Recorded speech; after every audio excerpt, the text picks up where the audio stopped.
So hey everyone, it's Megan and welcome back to my channel. So today I'm doing something a little different. I put it out there for asking fan related questions about TV show One Tree Hill. It's one of my favorite shows, so I figured why not do something a little bit fun and in a way to try and get to know me as well.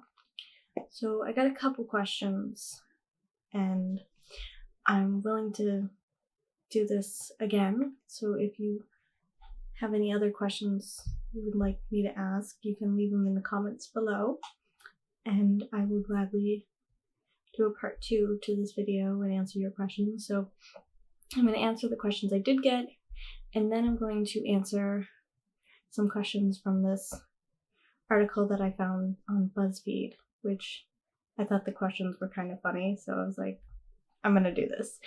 So to start off, this question was actually asked to me twice, which was, what is my favorite quote from the show? And I actually have two favorite quotes. So the first one is actually from season 3, the episode with tired eyes, tired minds, tired souls, we slept. And it is the Lucas quote that is at the very end of the episode. And it is Lucas's quote, does this darkness have a name? Quote. And the reason why it is one of my favorite is because it goes to so many different things, and it's very true to today's world, to be honest. I just love the message that it said. And so the quote goes, does this darkness have a name? This cruelty, this hatred, how did it find us? Did it steal into our lives, or did we seek it out and embrace it? What happened to us that we now send our children into the world like we send young men to war, hoping for their safe return, but knowing that some will be lost along the way? When did we lose our way? Consumed by the shadow, swallowed whole by the darkness. Does this darkness have a name? Is it your name? And I think it's just so powerful. Especially the line, it's like, what happened to us that we now send our children into the world like we send young men to war? Because that's what's kind of really happening right now, is that children are being sent to different places and you never know if it's safe. And not to get like really deep and emotional like that, but it's like that just kind of spoke to me, and one of the many reasons why I enjoy the quote so much. Not to mention the whole, saying like the darkness is you. It's not, everyone else. It's just you, as in one person. So I really like that. The other quote that I liked, of course, I'm not gonna lie, they're both kind of sad and for sad episodes, but it's just, I really enjoyed them. Its quotes is, so the other quote that I liked is from season 6, from the episode Get Cape, Wear Cape, Fly. And it is Samantha Walker's essay about Quentin, and it always makes me cry hearing it, but it's just, I just really love that quote. So, quote goes as, Quentin Fields was a basketball player. He was also a son, a brother, somebody's teammate, somebody's friend. I never knew Quentin Fields, and I guess I never will. Because I never knew Quentin Fields, and I guess now I never will. Did you ever wonder what it would be like if you weren't you anymore? If you were suddenly gone, how would your world react? whatever you imagined was wrong. There's nothing romantic about death. Grief is like the ocean. It's deep and dark and bigger than all of us. And pain is like a thief in the night, quiet, persistent, unfair, diminished by time and faith and love.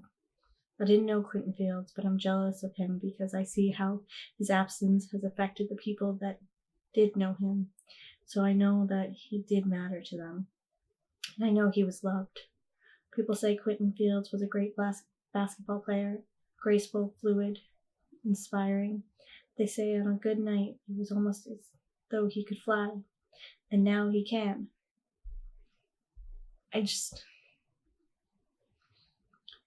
She just gets to the point, you know? Thief is like pain is like a thief in the night, quiet, persistent, unfair. It's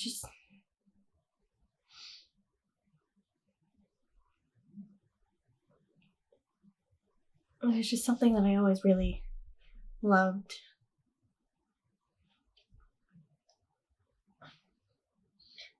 Because not only did it talk about Quentin Fields as a person, but it also kind of talked about what happens when you lose someone.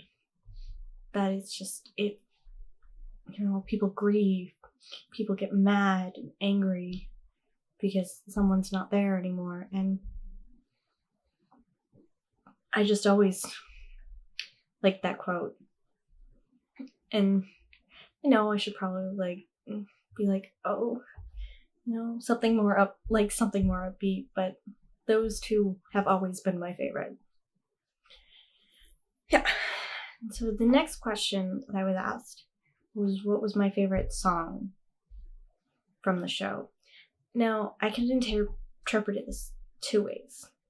One is, a song that was played in the background of the show, which, to be honest with you, I don't think I could actually pick one because I don't know all the songs played. And the other way is a song that was played in the show, because there was a lot of musicians that have been in the show. And I have to say, one of my favorites is Loaded Gun performance by Chris Keller / Tyler Hilton in the series finale. That song happens to be one of my favorites. And that performance was just fantastic. So that is definitely one of my favorites. Another one of my favorites,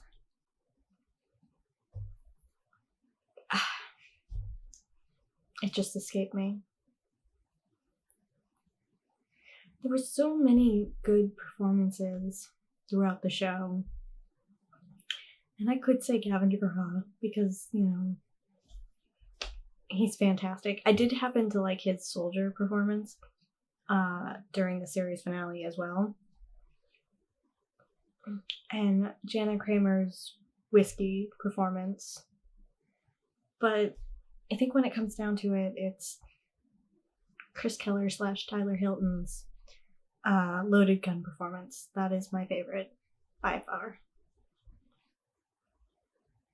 So now on to the BuzzFeed questions. I will link it down below.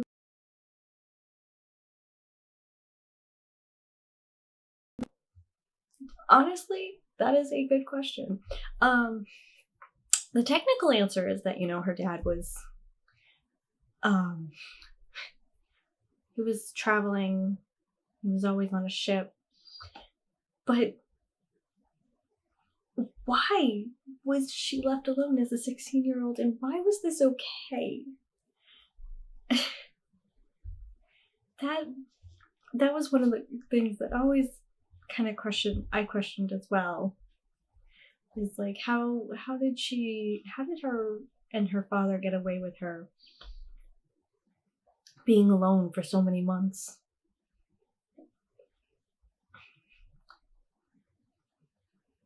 That one just never I don't think they ever really kind of explained that one.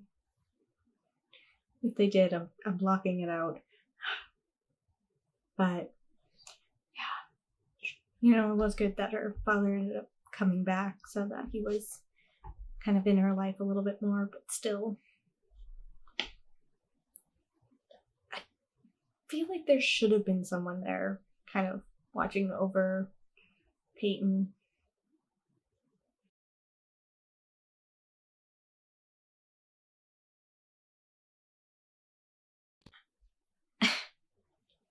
Another fair question. I don't think any parent would really be okay with their daughter live streaming every day from their bedroom. I mean, in that day and age, I know at least for me, it's like I was always told, careful who you talk to on the internet. Never know who you're talking to on the internet. And that's still, to this day, you never know, because a lot of shady things kind of happen without you really realizing it. So live streaming on the internet. Yes, we have YouTube now, so we kind of can live stream and upload and do all sorts of things. But I mean, what Peyton was doing, she had her own website, she had her own live stream that she like kind of just kept on, and it was in her bedroom. It's a little different, so I can understand that. But yeah, it was one question like, why was her dad okay with this?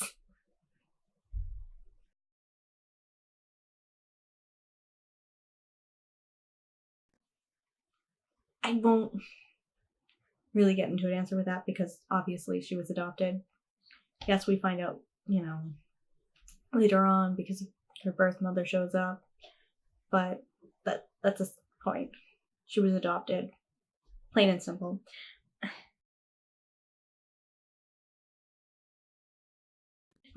That one is fantastic because in the first season she had one actor playing her dad, and then in season 2 and 3 she had a completely different actor playing her dad.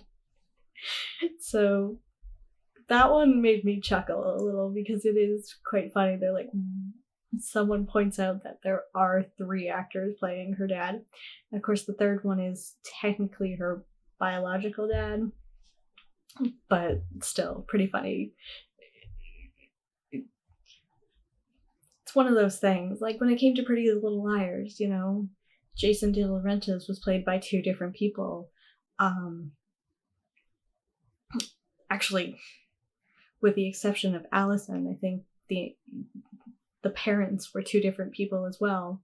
So, at least in the pilot, whereas it came from Jason De Laurentiis, it's like the whole first season, it was a completely different actor than the second and third, either the second or third season. I forget when he came back, but not what I'm talking about. But yeah, that one gave me a chuckle that someone had to go and point that out.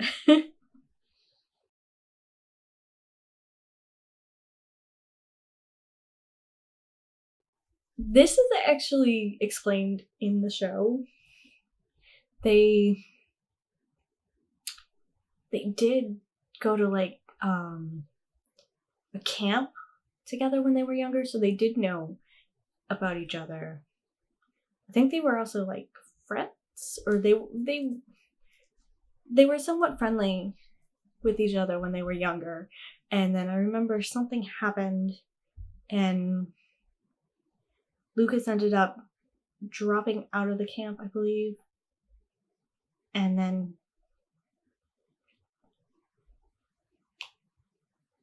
yes, Lucas ended up dropping out of the camp because he saw how much it hurt his mother to see Dan. So he stopped going.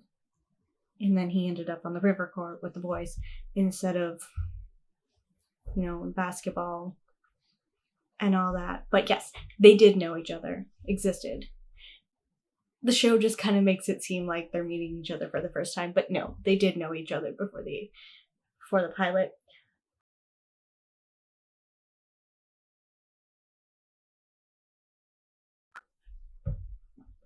Fair question.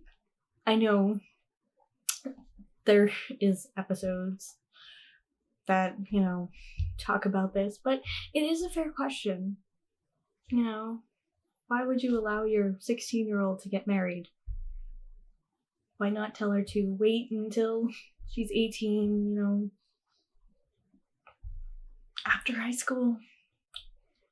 But hey, her parents knew it was true love, so they said sure. And lucky for them, it worked out in the end, and Nathan and Haley have never been happier.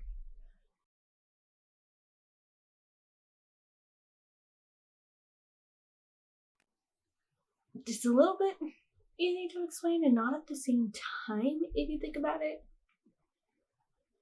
I mean, musicians come through towns all the time. It's called touring. Yes, Tree Hill wasn't technically like a major city or town that one would stop through, but I mean, musicians come through small towns all the time, so why wouldn't they come through Tree Hill? And then of course there was Trick, so they had to go and book musicians for Trick because it was a club where music was played. So there's that answer.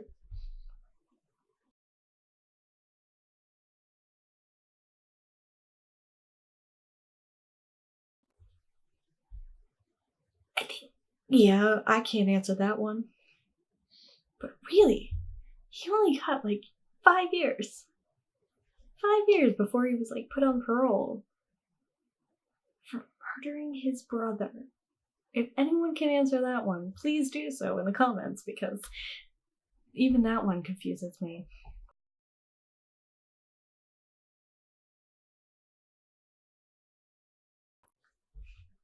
They went to go be happy somewhere, not in Tree Hill. Where that is, it's not in Tree Hill. That's all that matters. I think it's mentioned, but I can't remember, to be honest with you, at this time.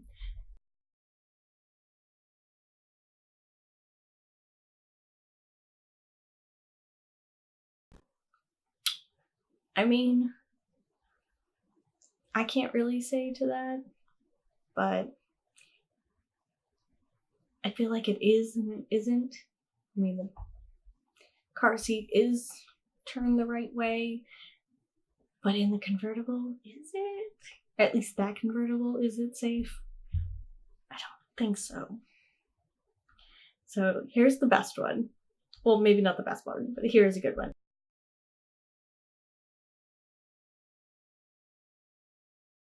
Oh my god, that hair. That hair. When Lucas came back for the final season, I just couldn't with that hair. Not at all. Like, I love you, Chad. I do. But that hairstyle was not flattering at all. Just no. No, absolutely no.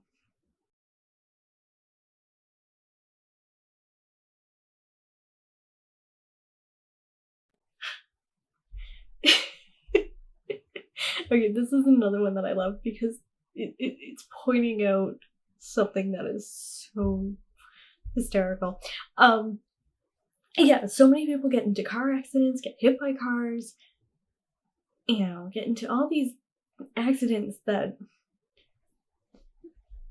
anywhere else could probably cause someone to die. Yet everyone is fine. They're all fine. They're up. They're walking around the next day. But no. How is that even possible? But it's because it's the magic of Tree Hill. You get hit by a car and you're fine. Never better.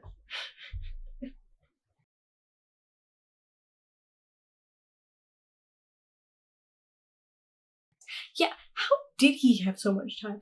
I know,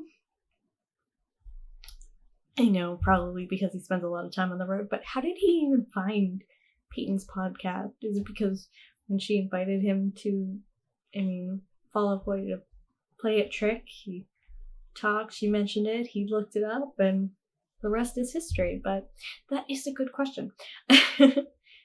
That's what I've got. Is that when she invited him to play, or when she got him to play a trick with Fall Out Boy, the two of them chatted and she mentioned it, he found it. And this is another one that just kind of basically answers itself.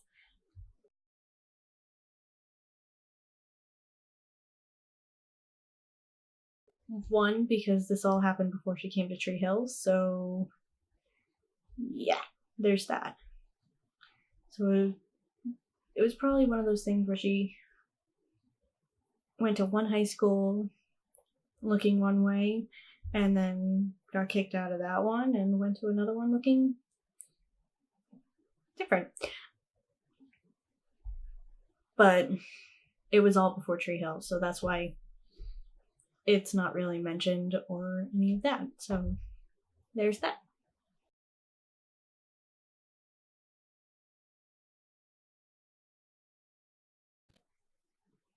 Yeah, that is a good question. Like, I mean, we all know that she's a good student and she's, top of her class, she's smart, but I feel like she shouldn't have been able to graduate, or she should have gone to summer school because she ran off. Like, she missed so much school just to run off and be a musician, and all she had to do was write a paper to go become a senior. I feel like that wasn't.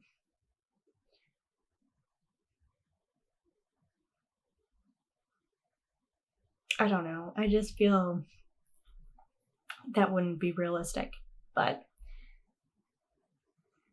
it's what it is. I like this question.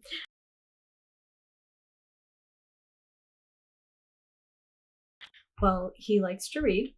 He likes to read.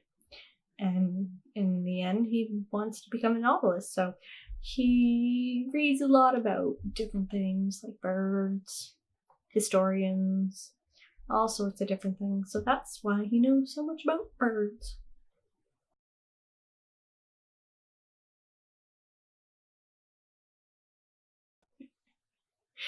This one,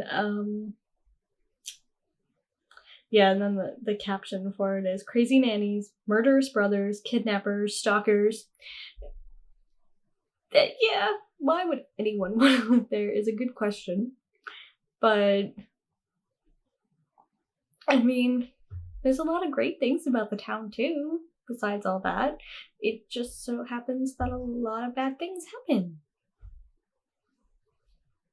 Good outweighs the bad in the end, I guess.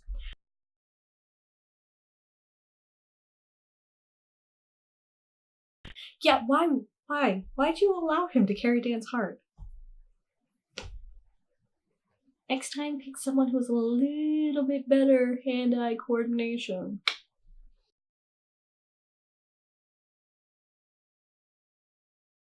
Because he was relevant at the time. So why not put him in there to give him a little face value? But he was kicked off not long after he showed up on the show because, they needed to make Mia stand out. So he was a plot point, basically. So yeah.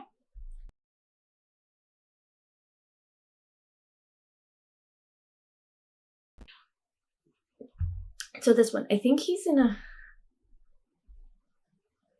psychiatric hospital or facility.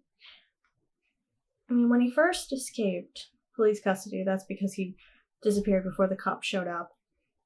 And then he was basically in hiding the entire time. So that's why he wasn't in jail the first time. The second time, pretty sure he was in some sort of facility and not in jail because he is a little off his rocker. So, but he will be going to jail.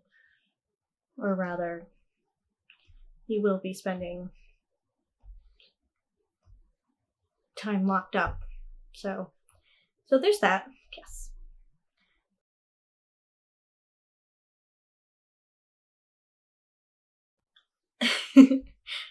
Because we need a little bit of Stephen Colletti on the show.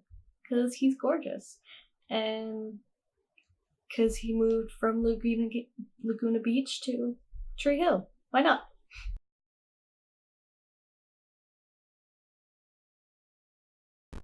Who wouldn't want to get a bracelet from a Cracker Jack box? Hello? It's the best prize.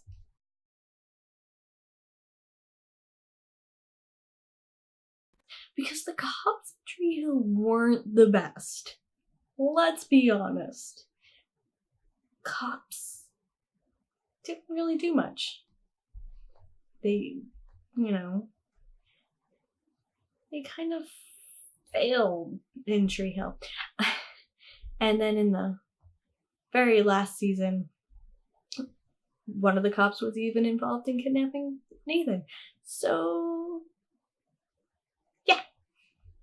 They're just a little terrible.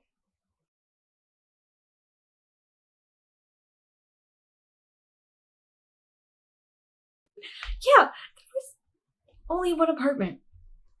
Really? In a place like that, there was only one apartment that everyone could live in? That seemed a little weird. I mean, of course, after the 5-year jump, everyone seemed to have their own place, and Mouth and Skills had a different apartment, but still, until they all went to college, only one apartment. Like, what was that? It was a nice apartment, though. I will admit that. That was a really nice apartment, so I can see why everyone wanted it. And for the final question,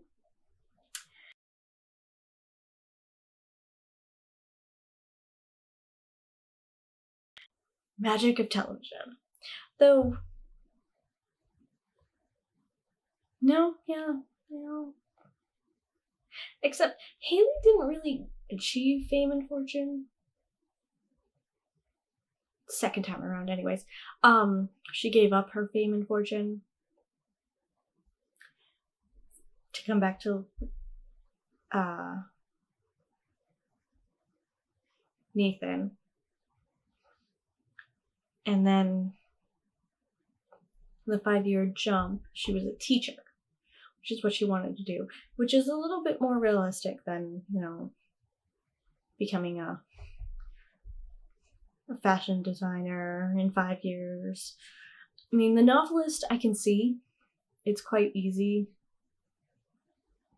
to imagine that is possible. Took Nathan some time to get his basketball career up and running again. But that's a little bit kind of believable that, he ended up